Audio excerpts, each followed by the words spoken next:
Hello there, Internet. Version 2 here with Let's Play Read Danganronpa Zero. Have I made that mistake multiple times before? I can remember at least once, but I feel like it's been multiple. Not the point. Today, we're continuing in our adventures where we last left off. Kyoko was almost killed by a bunch of flying desks, while a person of the steering committee was actually killed by a bunch of flying desks.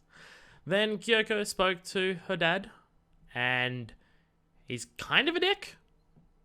And she was just like, yeah, whatever. And then she pieced the fuck out, and I don't think we're going to be with Kyoko today, because I can see Ryuko Otanasha is written right there. So we're going back to what Ryuko's doing, which from memory last time it was just Yamashiro agreed to be an awful human being in return for helping find this person. And then she just got upset and was like hugging Matsuda. And then she went to sleep, I think. I don't remember anything particular beyond that. I don't think there was anything more, actually. So, with that, chapter 16. And so, after everything that's happened, Ryuko Otonashi, and Yasuke Matsuda-kun made the decision to drop out and put Hope Speak Academy behind us. Wait, what? When was this discussion? I don't remember this. They were talking about how the parade was growing bigger, but okay, they decided to drop out, I guess.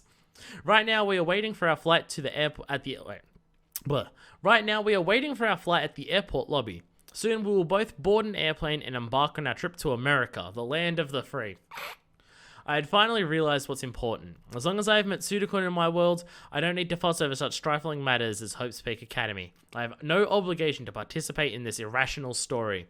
If you happen to be interested in what happens next, by all means, go ask someone else. We're busy. After we get to America, we're going to develop a new species of corn at a corn plantation, and then go to NASA and work on relocating to the moon. Okay, I feel like she's losing her mind then. Hey, Matsuda-kun, I say, turning towards Matsuda-kun, who is already hard at work growing corn under the seat next to me. Hey, we're not at the plantation yet. Isn't this too early? Don't interfere. I'm busy planting the Cybermen, he replies while planting some seeds in the ground. You can't, Matsuda-kun. Cybermen require richer soil to grow. Napa-sama is going to be soup set. But he's not listening to my advice and bang, bang, bang. What the fuck is that? Is this her dream while she's asleep? I opened my eyes. I raised up my body wearily, then look around the room. A beige carpet, a small dresser, empty bookshelves. Here and there, small notes reading, "This is my room," were pasted on the wall. Since they were there, I knew that this was indeed my room. I gave a sigh of relief, and then realized I didn't have time for that. Yeah, she was just dreaming. No, okay. Because I was about to say, wait, what the fuck's happening? But okay. Bang, bang, bang, bang, bang. Someone was knocking violently on my door, as if trying to bring it down. I'm coming, just a minute. Ah. One of my knuckles cracked while I was doing that, and I felt really awkward. Not only didn't they wait, they also started knocking in a strange rhythm. I sulked, crawled out of bed, and then realized I had been sleeping with my shoes on. I thought as I removed them, picked up the notebook that was lying next to the pillow, and rushed to the door. Who is it? I unlocked the door, then opened it softly. Yoo-hoo! A blonde girl in loud makeup peeked vigorously through the gap. Oh, hey, Junko. Possibly Mukuro, possibly Junko. Wah! I reacted in surprise. Hey, how much longer were you planning to sleep? It's noon already, you know. What are you, a giant? Huh? Oh, wait. Sleepy was a dwarf, wasn't he? Sorry, my bad. I opened my notebook to check who this mysterious person who didn't seem to care about the proper way to start a conversation was, but, oh, have you already forgotten about me? Let me tell you then. My name's Junko Anashima-chan, aka Super High School Level Fashion Girl. Ultimate Fashionista is how we call it in the West. Junko Anashima, huh? I hurried and looked for memories of her in my notebook. Soon, alarms started going off inside my head. That's right. This is the girl who called herself a murderer and tried to get me involved in something I absolutely mustn't get involved in. Go away! I screamed as if my brain was coming to a boil. I closed the door in a panic, but she'd already forced her foot through the gap in the style of a door-to-door salesman and stopped me from doing so. Oh, are you perhaps thinking you can run away? That kind of attitude's just gonna hurt my feelings, you know? I don't care, just go away. I used my entire body's strength in an attempt to push the door close, but it didn't budge. Ding dong! Eureka! I got it! You think I'm a strange girl, don't you? You think there's a screw loose in my head, don't you? Could it be you don't even want to hear what I have to say? Is your conviction that strong? In that case, big shock! Inashima-chan opened her eyes wide and spread both her arms forward as she said the last two words. What the? Don't you think it's funny? I was so sure I could make a fad out of this expression. Big shock! She seems to live in a different dimension than me. I'm the one who should be in big shock right now. No, that's not it. I mean, what do you want from me? Well, we can't stay here at the door all day, so excuse me, coming in. She pushed the door open with what seemed to be the strength of 100 men and invaded my room. No! I tried to escape deeper into the room, but Enoshima-san managed to reach and grab me by the back of my neck. This isn't the time for you to be running away, is it? Aren't I the grand thief who stole away your precious notebooks? Don't you hate me? Don't you just despise me? I don't care anymore. I don't need those old memories anymore. I mean, it's not like I can remember any of them. I struggled violently and somehow managed to shake her hand off. Then I jumped into my bed as fast as I could, covered my entire body, head to toe with the blanket, and yelled a plea. Just leave me alone. Don't involve me in whatever it is you do. It has nothing to do with me.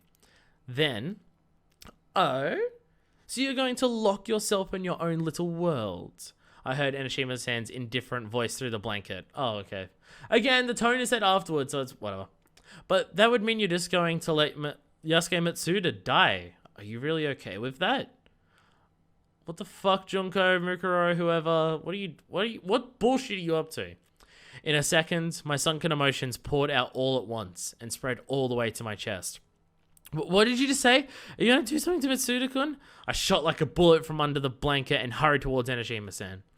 Then, something unexpected happened. Smiling, Junko Enoshima-san hugged me. Huh? I was still dumbfounded when she began whispering in my ear. Yes, that's good. You should hate me so much you'd want to kill me.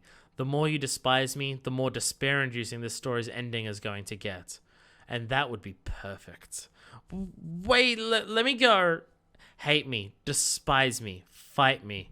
Tear off that shell of yours and let your true self reveal itself. This is not the time to lock yourself inside your own world. Let us give birth to a new you. It may hurt right now, but there's no need to worry. Those are just birth pains.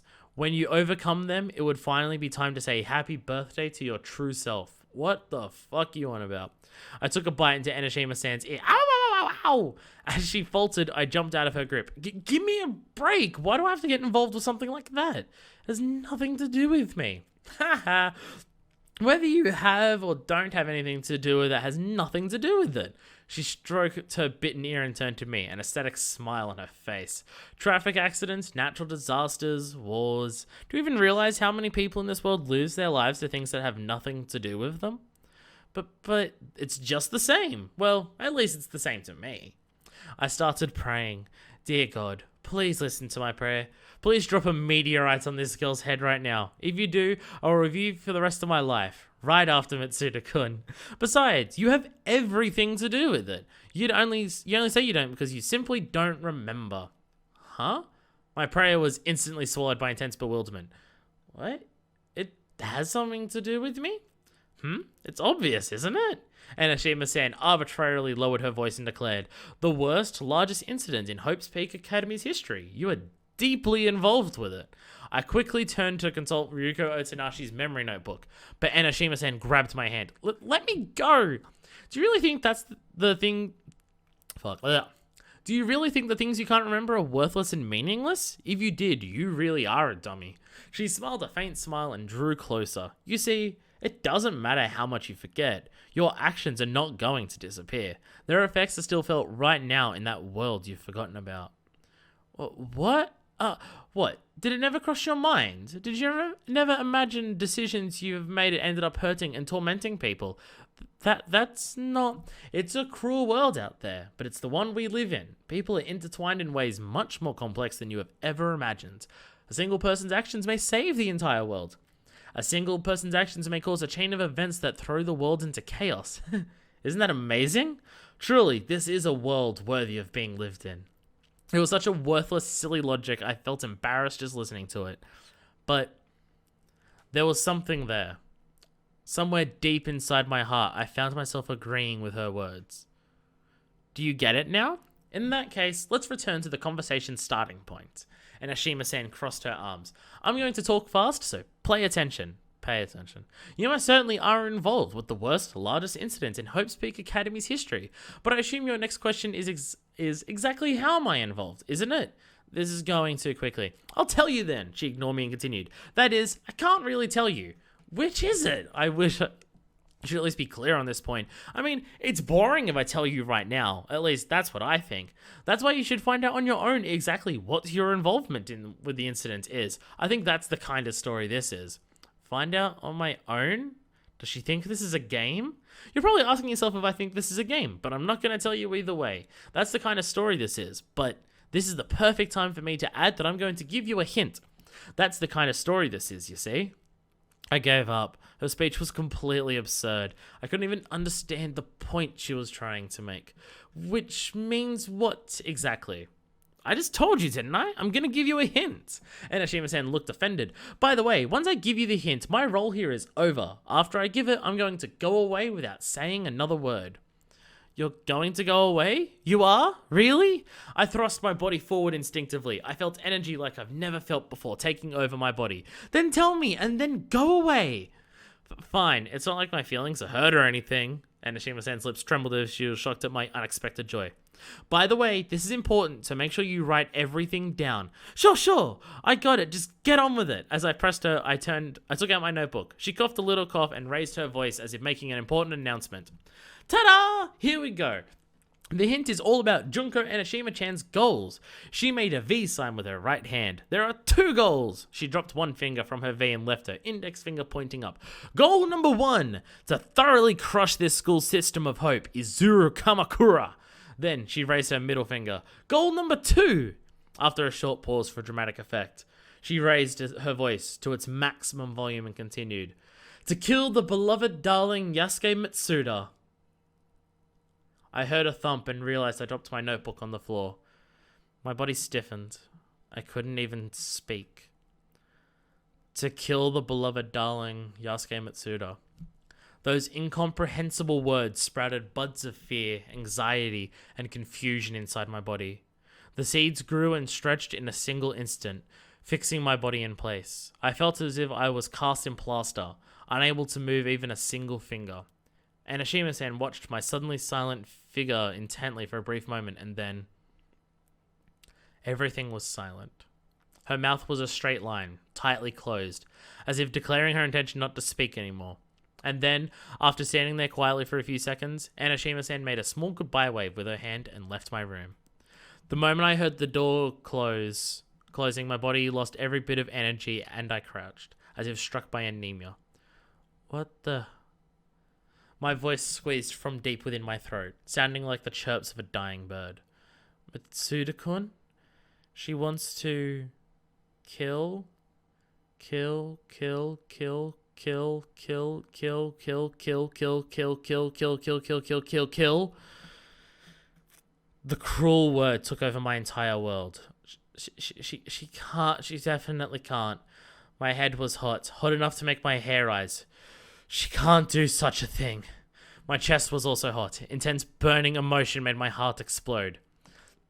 And then, something strange happened. Magma-like heat boiled up deep inside my stomach, gradually swelled inside my body and exploded when it reached my chest. It escaped my heart and reached every muscle in my body. I felt rejuvenated, stimulated. I can't let her do this. I leaped out of my room and into the corridor, yelling. I ran like a bullet. In a fever, I couldn't believe myself. The pages of Ryuko Otonashi's memory notebook fluttered in the wind. As I listened to the flapping noise of my trusted partner, I screamed inside my heart. I will protect my own world. I will save Mitsuda-kun. I ran through the dormitory's corridors like a hurricane. Mitsuda-kun, wait for me. I will be there soon. Ryuko Otonashi is running. I am running, so I can become the savior of my and Mitsuda-kun's world. But at the time, I hadn't noticed yet. I hadn't noticed that my frantically working towards a goal was itself the beginning of my despair. I hadn't yet noticed this despair-inducing reality. Oh, that's volume 2. Oh, wow, okay. Okay, so yeah, we're just moving on to volume 2 right there. Okay. Wow, okay, so that's the end of book 1. Well, in that case, I'm gonna leave it here and do another short episode, because I feel volume 2 should probably start with its own video, and then we can go from there. Okay. Interesting developments. So I want to go back. I want to read a particular sentence because I want to talk a little bit, but I want to read what this is. Where is the... Okay, here we go. So there are 2 goals. Goal number 1, to thoroughly crush down this school's symbol of hope, Izuru Kamakura, and to kill the beloved darling Yasuke Mitsuda. This is interesting wording for both of these. It's interesting wording on both of the goals. And also the fact that this confirms to me that the person that we're talking to here is Mukuro. Because, I mean, she constantly refers to herself in the third person. Junko does that. But this is all about Junko Enoshima-chan's goals. The way that it's announced like that, it might be about herself. But to me, this says that it's this. The first goal is crushing down the school symbol of hope, Izuru Kamakura. That is interesting wording. Because the idea of convince Izuru to kill an entire classroom of people, is that meant to Izuru as the symbol to the school, or specifically to the steering committee and people who run the school, because the students don't even know about Izuru, to make them think that their symbol of hope and the ultimate hope that they created is brought down by being brought into despair by killing a bunch of people? Or is it to crush Izuru Kamakura himself? That is an interesting thing. It's interesting how that's worded. And the second goal, to kill the beloved darling Yasuke Mitsuda. If she's directly addressing Ryuko, saying that it's to kill Yasuke Mitsuda as the beloved darling makes sense. But is Junko saying her goal to herself is to kill the beloved darling Yasuke Mitsuda? Does Junko refer to Yasuke Mitsuda as a beloved darling as well? We saw how Mitsuda reacted when the name Junko came up before. He was under the bed, the word Junko came out, and he freaked out. His head hit the thing. He lost his composure entirely when Ryuko learned about Junko Enoshima being a thing.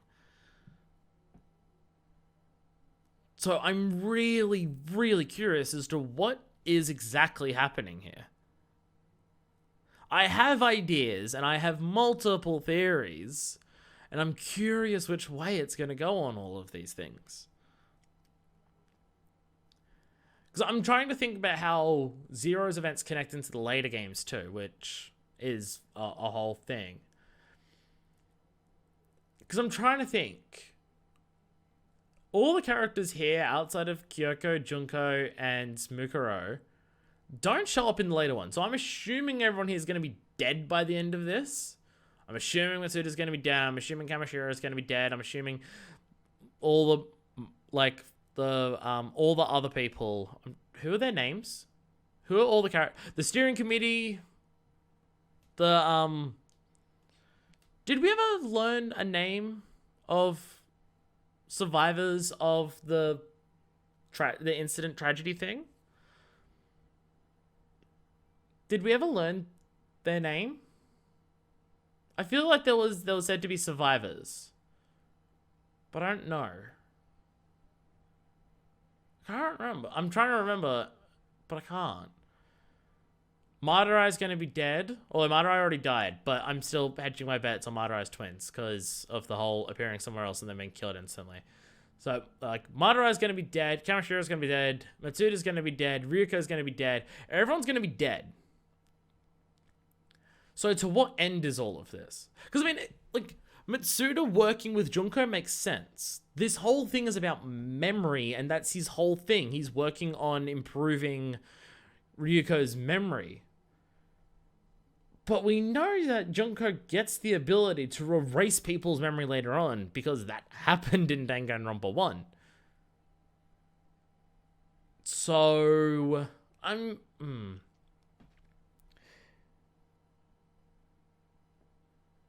because, like, my ideas at this point are Junko wants to use Ryuko to kickstart off the parade killing themselves in one way or another. Matsuda has something to do with the memory thing, and he works with Junko beforehand, and it would make sense for the idea of the goal of kill the beloved darling Yasuke Matsuda. If that's Junko's feelings towards Matsuda, then it would make sense that she wants to kill him. Junko killed Mukuro purely because it would make her feel despair, because she actually cared about Mukuro. And Matsuda, being someone who has, like, who's working in memory as ultimate neurologist and everything, would help her goals with that. So kill him by the end of it so she can feel even more despair. Hey. So that's something that may... Okay, that part I'm saying is definitely going to happen. Like, without question, I'm saying he's going to be the thing that makes the memories of all the other people go away before Danganronpa 1. And he's going to die so Junko can feel despair. Ryuko, at this point, it seems to be that Junko is doing everything... Well, I'm still hedging my bets on this being Mukuro. Mukuro, Junko, whoever, is trying to drive Ryuko into as much despair as possible.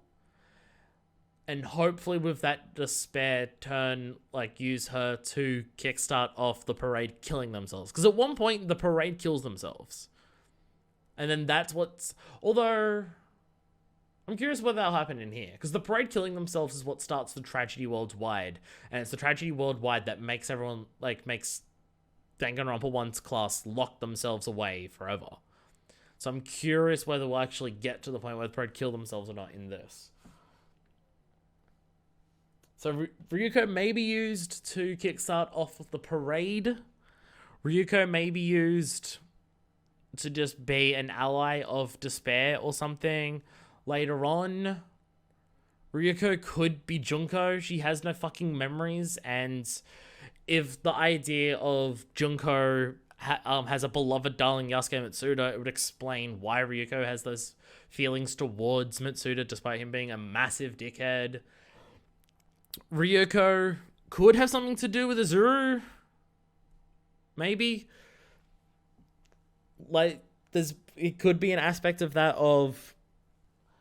I mean, because once Azuru does his whole thing here and kills these people, it's really unclear what he does between this and Danganronpa 2.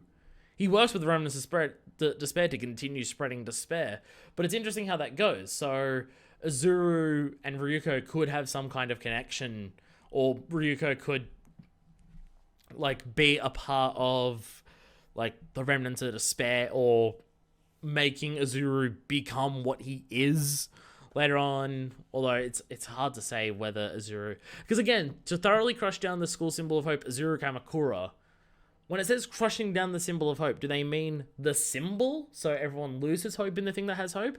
Or to crush the hope of Azuru himself? And that is hard to be... Oh, don't really know what's going on there. So Ryuko could have something to do with crushing down that hope, but that goal is first, so maybe not. It could... there's so many ways that it could go. Because it's hinting at a lot of things, and it's hard to say which direction it's going to go in. So, again, we've got things here that, there's just so many different little things that are just all over the place. So, anyway, with that, that is the end of volume 1, and I've dragged this video out to being 25 minutes instead of 15 minutes because I crapped on for 10 minutes. So on the next episode, we start volume 2. We're about halfway through all the pages, that makes sense. And it looks like there's only going to be like a couple more videos before we get to the massive 3-hour video for the final chapter of this. So hey, we've got that to look forward to. So on the next episode, we start volume 2, which is the book that had Yasuke on the front. For the thumbnail is the cover of book 1 and book 2 next to each other to make the picture of Ryuko and Yasuke holding hands and stuff. Yasuke's on the cover of book 2, I think. So until then, this is version 2, signing out.